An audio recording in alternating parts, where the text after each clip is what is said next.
Hello everyone, welcome back to my channel. So ఈ వీడియోలో నేను డిఎస్ఏ గురించి చెప్తాను. డిఎస్ఏ చాలామందికి ఇంపార్టెంట్ అని తెలుసు, కానీ డిఎస్ఏ అంటే ఏంటిది, అసలు అది ఎందుకు అంత ఇంపార్టెంట్, ఇంటర్వ్యూస్లో ఎందుకు అడుగుతారు అనేది మోస్ట్ ఆఫ్ ద పీపుల్కి తెలియదు. So I will say about basics about DSA and road map also. So DSA బేసిక్గా డిఎస్ఏ అంటే డిఎస్ అంటే డేటా స్ట్రక్చర్స్, ఏ అంటే ఆల్గరిథమ్స్. అండ్ ఈ డేటా స్ట్రక్చర్స్ అంటే డేటాని స్టోర్ చేయడానికి అండ్ ఆర్గనైజ్ చేయడానికి మెథడ్ లాగా అన్నమాట. ఎగ్జాంపుల్ అరేస్, ఇంకా లింక్డ్ లిస్ట్, స్టాక్స్, క్యూస్, ఇవన్నీ డేటా స్ట్రక్చర్స్ కిందకి వస్తాయి. సో అరేస్ అంటే ఇట్లా మనం స్టోర్ చేస్తాం అందులో numbers. Linked list, stacks, queues ఇవన్నీ ఒక టైప్ ఆఫ్ డేటా స్ట్రక్చర్స్. అందులో మనం డేటాని స్టోర్ చేయడం, ఆర్గనైజ్ చేయడం అలాంటివన్నీ చేస్తాం ఇందులో. ఆల్గరిథమ్స్ అంటే step by step procedure to solve the program or problem ఎఫిషియెంట్గా సాల్వ్ చేయడానికి ఆల్గరిథం అనేది యూస్ చేస్తాము. Example searching algorithm and sorting algorithm. So ఇవన్నీ మనం ఏదైనా ఒక ప్రాబ్లం అయినా ప్రోగ్రామ్ అయినా దాన్ని మనం సాల్వ్ చేయడానికి స్టెప్ బై స్టెప్ ప్రొసీజర్ అనేది ప్రాసెస్ అనేది ఉంటుంది. ఆ ప్రాసెస్ మనం ఎలా యూస్ చేయాలి, ఎలాంటి ప్రాసెస్ యూస్ చేయాలి అనేదే ఆల్గరిథం అన్నమాట. సో సెర్చింగ్ ఆల్గరిథం యూస్ చేస్తామా, సార్టింగ్, మెర్జ్ సార్ట్ ఇలాంటి కొన్ని ఆల్గరిథమ్స్ ఉంటాయి. So for problem solving will use algorithms. So సింపుల్గా చెప్పాలంటే ఇమాజిన్ మీరు ఒక లైబ్రరీలో ఉన్నారనుకోండి, బుక్ సెర్చ్ చేయాలని అనుకుంటున్నారు. సో మీకు ఎలాంటి టైప్ ఆఫ్ బుక్ కావాలి, సో ఆ బుక్స్ అన్నీ ఒక విధంగా అరేంజ్ అయి ఉంటాయి. సో బుక్స్ ఎలా అరేంజ్ చేశారో లైక్ ఏ టు జెడ్ ఆర్డర్లో అరేంజ్ చేశారనుకోండి, so it is a data structure అన్నట్టు. సో అందులో మనం చెప్పచ్చు, సో బుక్స్ అనేటివి ఈ విధంగా అరేంజ్ అయి ఉన్నాయి. So that type of arranging is called as data structure అన్నట్టు. సో ఆల్గరిథమ్స్ అంటే మీరు సెర్చ్ చేసే విధానం ఆల్గరిథం అనుకోవచ్చు. సో మనం ఎలా సెర్చ్ చేస్తున్నాం, సో ఇప్పుడు బుక్స్ అనేటివి ఏ టు జెడ్లో ఉంటే మనం ఆల్ఫాబెటికల్ వైజ్ మనకి సి కేటగిరీలో ఉన్న బుక్ కావాలంటే మనం అక్కడికి వెళ్ళి చూస్తాము, లేకపోతే will go shelf by shelf కూడా అనుకోవచ్చు. డైరెక్ట్గా అక్కడికి వెళ్ళి చూస్తున్నామా, షెల్ఫ్ బై షెల్ఫ్ చూస్తున్నామా, so the process we use to search the book అనేది ఆల్గరిథం అంటాము. సో సింపుల్ ఎగ్జాంపుల్ మనం ఏమనుకోవచ్చు, లైబ్రరీ అనుకోవచ్చు. నెక్స్ట్ డిఎస్ఏ ఇదంతా వాట్ ఈస్ డిఎస్ఏ అన్నట్టు. What is DSA comes under what is DSA అంటే ఏంటి, ఆల్గరిథమ్స్ అంటే ఏంటి. సో సింపుల్ ఎగ్జాంపుల్ నాకు తెలిసి మీకు అర్థమై ఉంటుంది what is DSA. Now DSA, why DSA is important in interviews. So ఇప్పుడు ఇంటర్వ్యూస్లో డిఎస్ఏ అనేది ఎందుకు ఇంపార్టెంట్ అనేది చూద్దాము. సో సాఫ్ట్వేర్ ఇంజనీరింగ్ ఇంటర్వ్యూస్లో, so especially product based companies like Amazon, Microsoft, Google etcetera ఇలాంటి వాటన్నిటిలో డిఎస్ఏ నాలెడ్జ్ అనేది చాలా ఇంపార్టెంట్. సో మన ప్రాబ్లమ్ సాల్వింగ్ స్కిల్స్ అనేవి టెస్ట్ చేస్తాము దేని ద్వారా, డిఎస్ఏ ద్వారానే. సో ఎందుకంటే డిఎస్ఏ యూస్ చేసి మనం ప్రాబ్లమ్స్ అనేది సాల్వ్ చేస్తాం కాబట్టి, so most of the companies మన డిఎస్ఏ నాలెడ్జ్ని చెక్ చేస్తారు. సో 70 to 80% కోడింగ్ రౌండ్స్ క్వశ్చన్సే ఉంటాయి ప్రోడక్ట్ బేస్డ్ కంపెనీస్లలో. సో డిఎస్ఏ మీదనే ఉంటాయి. సో ఈ కోడింగ్ రౌండ్స్ అన్నీ 70 to 80% కోడింగ్ రౌండ్స్ అన్నీ డిఎస్ఏ మీదనే ఉంటాయి. సో ఇది కంపెనీస్లో చెప్తారు మీరు ఎఫిషియెంట్గా కోడ్ రాయగలుగుతారా లేదా అనేది. ఏ కంపెనీలోనైనా ఈ డిఎస్ఏ ద్వారా వాళ్ళకి తెలుస్తుంది మనం ఎంత ఎఫిషియెంట్గా కోడ్ అనేది రాయగలుగుతాం అనేది. సో డిఎస్ఏ ప్రాక్టీస్ చేస్తే మీరు ఏ లాంగ్వేజ్లో అయినా సరే స్ట్రాంగ్ ప్రాబ్లమ్ సాల్వర్గా అవుతారు compulsory.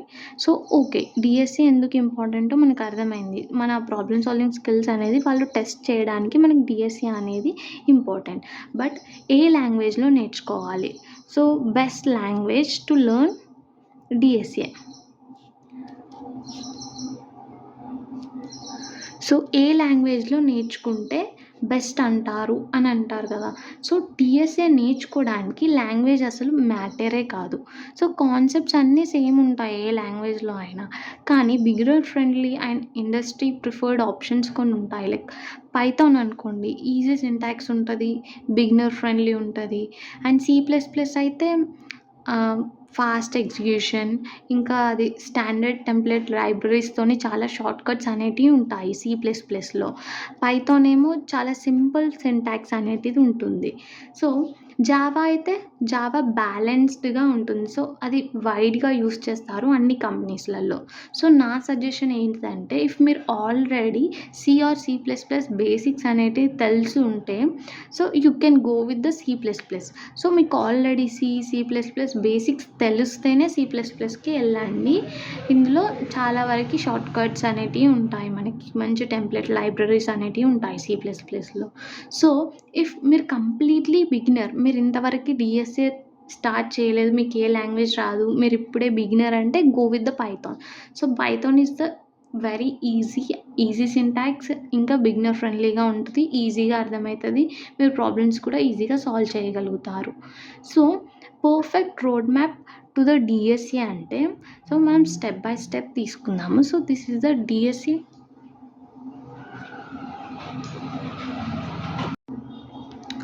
So DSA road map. ఇప్పుడు డిఎస్ఏ రోడ్ మ్యాప్ చూద్దాం. సో రోడ్ మ్యాప్ అంటే మనం నేర్చుకునేదే road map. So best road maps అంటూ ఏమి ఉండవు. మనం ప్రాక్టీస్ చేస్తూ పోతూ ఉంటే మనకి ఏదైతే కన్వీనియంట్గా ఉంటుందో, మనం దేన్నైతే బెస్ట్గా నేర్చుకోగలుగుతున్నామో ఆ ప్రాసెసే ఒక మంచి రోడ్ మ్యాప్ అవుతుంది. సో స్టెప్ 1, మనం ఫస్ట్ రోడ్ మ్యాప్లో మనం చేయాల్సిన ఫస్ట్ స్టెప్ ఏంటిదంటే language basics. So language basics అనేటివి మనం నేర్చుకోవాలి స్టెప్ 1లో. So like variables, loops, functions, conditionals, input output, basic math operations, ఇలాంటివన్నీ లాంగ్వేజ్ బేసిక్స్ మీదకి వస్తాయి. సో ఇలాంటివన్నీ మనం లాంగ్వేజ్ బేసిక్స్లో నేర్చుకోవాలి. This is the step 1 to learn DSA. So step 2లో ఏం చేయాలంటే బేసిక్ డేటా స్ట్రక్చర్స్ అనేటివి మనకి తెలిసి ఉండాలి. సో ఇంతకుముందు డేటా స్ట్రక్చర్స్ అంటే ఏమని అనుకున్నాము, లైక్ డేటాని స్టోర్ చేసి ఆర్గనైజ్ చేయడమే డేటా స్ట్రక్చర్ ఒక పని. సో డేటా స్ట్రక్చర్ అంటే ఏంటి, ఏమై ఉంటుంది, arrays, strings, linked list, stack, queue, ఇలాంటివన్నీ డేటాని స్టోర్ చేస్తాయి, ఆర్గనైజ్ చేస్తాయి. సో అలాంటి ఒక బేసిక్ డేటా స్ట్రక్చర్స్ అన్నీ మనం నేర్చుకోవాలి స్టెప్ 2లో. సో స్టెప్ 3 ఏంటిదంటే searching and sorting algorithms. So ఇందులో ఏంటిదంటే, సో ఇక్కడ డేటా స్ట్రక్చర్స్ అనేటివి మనం నేర్చుకుంటున్నాం. Arrays, linked list, stack, queue లాంటి వాటి గురించి నేర్చుకొని వాటి మీద కొన్ని ప్రాబ్లమ్స్ సాల్వ్ చేయండి, బేసిక్ లెవెల్ ప్రాబ్లమ్స్ అన్నీ. సో స్టెప్ 3లో ఏం చేయాలంటే సెర్చింగ్ అండ్ సార్టింగ్. లైక్ మనం ఇంతకుముందు ఒక ఎగ్జాంపుల్ తీసుకున్నాం కదా లైబ్రరీలో. సో మనం ఏ కైండ్ ఆఫ్ అప్రోచ్ అనేది యూస్ చేస్తామో దాన్నే మనం ఆల్గోరిథం అంటాము. సో అందులో కొన్ని టైప్స్ ఏంటి, searching, sorting, linear search, bubble sort, selection sort, insertion, merge, quick, ఇలా చాలా ఆల్గోరిథమ్స్ అనేటివి ఉంటాయి. సో మనం ఫస్ట్ కొన్ని బేసిక్ ఆల్గోరిథమ్స్ నేర్చుకుందాం, like searching and sorting algorithms నేర్చుకుందాము. సో స్టెప్ 4లో will do recursion problems. So recursion అంటే మరి, సో రికర్షన్ అంటే జనరల్గా, సో రికర్షన్ అంటే ఇదొక ప్రోగ్రామింగ్ టెక్నిక్ లాగా అన్నట్టు. So where A function call it self to solve smaller instances of problems అన్నట్టు. సో చిన్న చిన్న స్టెప్స్గా ప్రాబ్లమ్ని సాల్వ్ చేసేదే రికర్షన్ టెక్నిక్ అని అనుకోవచ్చు. సో ఇందులో మనం జనరల్గా ఈ రికర్షన్ టెక్నిక్ అనేది దేంట్లో వాడతామంటే లైక్ ఫ్యాక్టోరియల్ అండ్ ఫిబొనసీ ఇలాంటి వాటికి ఎక్కువగా రికర్షన్ అనేది మనం యూస్ చేస్తాము. డిఎస్ఏలో అయినా జనరల్గా ఏ ప్రోగ్రామింగ్ లాంగ్వేజ్లో అయినా రికర్షన్ అంటేనే రిపిటేటివ్ టాస్క్ లాగా అన్నమాట. సో మనం ఎక్కువగా ఒక పెద్ద ప్రోగ్రామ్ ఉంటే దాన్ని పార్ట్స్గా డివైడ్ చేసి దాన్ని సాల్వ్ చేయడం, అలాంటి ఒక టైప్ కూడా అలా సాల్వ్ చేయడానికి కూడా మనం రికర్షన్ అనేది యూస్ చేస్తాం. మోస్ట్లీ ఇలాంటి ప్రాబ్లమ్స్ ఫ్యాక్టోరియల్, ఫిబొనసీ ఇలాంటివి కూడా వాటిలలో మనం రికర్షన్ అనేది యూస్ చేస్తాము. సో స్టెప్ 5 ఏంటిదంటే అడ్వాన్స్డ్ డిఎస్ఏ. సో ఇక్కడ నుంచి మన డిఎస్ఏ జర్నీ అనేది స్టార్ట్ అవుతుంది. సో బేసిక్గా మనం ఇప్పుడు మీరు ఫస్ట్ ఇయర్ సెకండ్ ఇయర్లో అయితే మోస్ట్లీ లాంగ్వేజ్ బేసిక్స్ తెలుస్తాయి. థర్డ్ ఇయర్ వాళ్ళకి ఇక్కడ వరకు తెలుస్తాయి. సో మీరు ఏ ఇయర్ అయినా పర్లేదు, ఇక్కడ నుంచి మనం చేసుకోవచ్చు. జనరల్గా ఇదన్నీ ఆల్మోస్ట్ ఒకవేళ థర్డ్ ఇయర్ సెకండ్ ఇయర్ అయితే ఇది మీరు చదవకుండా మీకు తెలిసిపోతుంది. సో మీరు ప్రాబ్లమ్స్ని సాల్వ్ చేయొచ్చు. సో ఇన్ కేస్ మీరు ఇప్పుడే బిగినింగ్ అంటే పర్లేదు, ఇక్కడ లాంగ్వేజ్ బేసిక్స్ నుంచి ఒక లాంగ్వేజ్ నేర్చుకొని అందులో డేటా స్ట్రక్చర్స్ ఆల్గరిథమ్ సాల్వ్ చేసి then will go to the advance DSA. So ఇవన్నీ చేయడానికి మ్యాక్స్ మీకు ఒక 1 month అయినా పడుతుంది. సో బెటర్గా సాల్వ్ చేయడానికి. ఇఫ్ నాట్ మీరు ఒక 10-20 డేస్లో కూడా వీటిని సింపుల్గా నేర్చుకోవచ్చు. సో మన డిఎస్ఏ జర్నీ అనేది స్టెప్ 5లో స్టార్ట్ అవుతుంది. ఇక్కడ మనం అడ్వాన్స్ డిఎస్ఏ అనేది నేర్చుకుంటాము. Here comes our actual DSA. So ఇక్కడ will start hashing and trees, graphs, ఇలాంటి డేటా స్ట్రక్చర్స్ అనేవి చాలా ఇంపార్టెంట్. ఇవే జనరల్గా ఇంటర్వ్యూస్లలో ఎక్కువగా అడుగుతారు. So hash map, hash set, binary trees, binary search trees, DFS, BFS గ్రాఫ్స్లో. సో ఇలాంటివన్నీ నేర్చుకోవాలి మనం అడ్వాన్స్డ్ డిఎస్ఏలో. సో ఇది mainly step 1. Step 5. So step 5 is the most important for hour DSA. Step 6 ఏంటిదంటే algorithmic techniques. So algorithmic techniques అంటే జనరల్గా ఇక్కడ మనకి అడ్వాన్స్ డిఎస్ఏలో మనకు హ్యాషింగ్, ట్రీస్, గ్రాఫ్స్ ఎంత ఇంపార్టెంటో ఆల్గరిథమ్స్లో సెర్చింగ్, సార్టింగ్స్ అనేటివి బేసిక్స్. తర్వాత అడ్వాన్స్డ్ ఆల్గరిథమిక్ టెక్నిక్స్ అంటే ఆల్గరిథమ్ని సాల్వ్ చేయడానికి. So algorithm techniques like greedy algorithm, dynamic programming, back tracking, divide and conquer, ఇవన్నీ చాలా మెయిన్ అన్నట్టు. Greedy algorithm, dynamic programming, back tracking, divide and conquer. So ఇందులో డేటా స్ట్రక్చర్స్లలో ఇక్కడ arrays, linked list of basics. అడ్వాన్స్లో hashing, trees, graphs ఎట్లను. So ఇట్లానే ఆల్గరిథమ్స్లో సెర్చింగ్, సార్టింగ్ తర్వాత మనకి అడ్వాన్స్డ్ ఆల్గరిథమ్ టెక్నిక్స్ ఏంటిదంటే greedy, dynamic programming, back tracking, divide and conquer. So ఇవన్నీ అడ్వాన్స్డ్ ఆల్గరిథమిక్ టెక్నిక్స్ అన్నట్టు. And last and final step is step 7. So step 7 ఏమై ఉంటుంది గెస్ చేయండి. Yes, practice. So step 7 is more important. So ఇవన్నీ ఈ 7 steps కనుక follow అయితే DSA compulsory వస్తుంది. అండ్ ఇక్కడ స్టెప్ 5 దాకా మీకు చాలా ఈజీగా ఉంటుంది. బికాజ్ ఇవన్నీ ఆల్రెడీ తెలియకపోయినా మీరు ఒకసారి చదవగానే మీకు అర్థమైపోతుంది. You can able to solve the problems.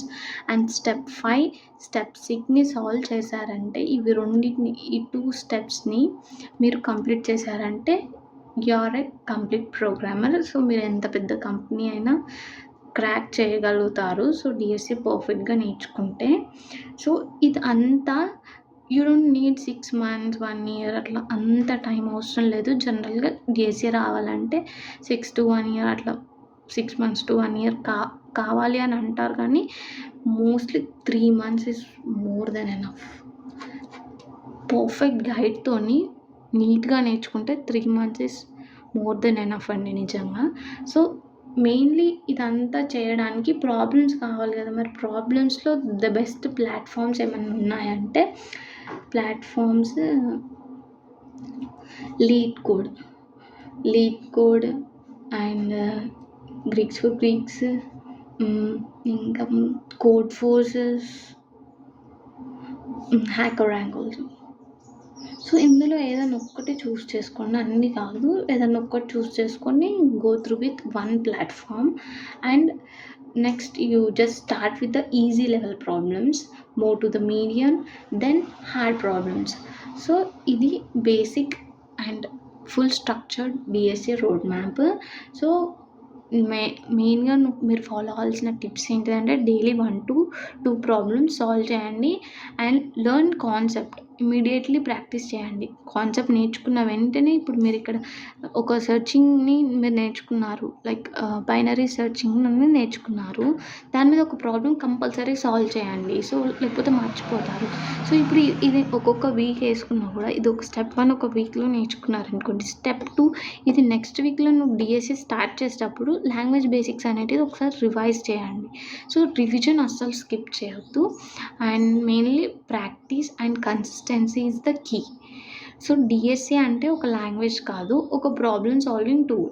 So, once మీరు డీఎస్సీ స్ట్రాంగ్ అయితే ఏ లాంగ్వేజ్, ఏ టెక్ స్టాక్ నేర్చుకోవడం అన్నా ఈజీ అయిపోతది. సో, ఇంటర్వ్యూస్‌లో కూడా కాన్ఫిడెన్స్‌గా మీరు చెప్పగలుగుతారు. కాన్ఫిడెన్స్‌గా కూడా పెంచుకోగలుగుతారు. డీఎస్సీ అనేది మనకి పర్ఫెక్ట్‌గా వచ్చుంటే పర్ఫెక్ట్‌గా కాకపోయినా మనకి వాళ్ళ కంపెనీ వాళ్ళు ఇచ్చిన ప్రాబ్లమ్‌ని మనకు సాల్వ్ చేసేంత వరకు వచ్చినా చాలు. లేకపోతే దాన్ని వాళ్ళు ఇచ్చిన క్వెషన్ మనకు అర్థమయ్యి మనం ఆ సొల్యూషన్ వాళ్ళకి ఎక్స్‌ప్లెయిన్ చేయగలిగేంత వరకు వచ్చినా కూడా బెస్టే. చాలా బెటర్ అంటానండి.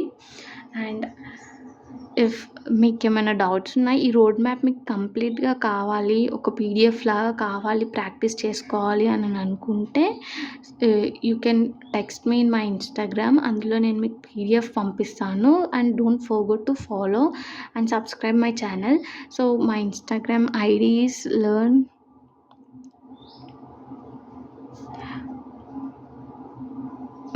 విత్ సుప్రియ అండి. ఇందులో నా ఐడీ డిస్క్రిప్షన్‌లో కూడా మెన్షన్ చేస్తాను. అందులో చూసి నా ఇన్‌స్టాగ్రామ్‌లో ఒకసారి మెసేజ్ చేస్తే నేను మీకు కంప్లీట్ గైడ్ ఒక పీడిఎఫ్ లాగా పంపిస్తాను. So, it will be easy for your practice.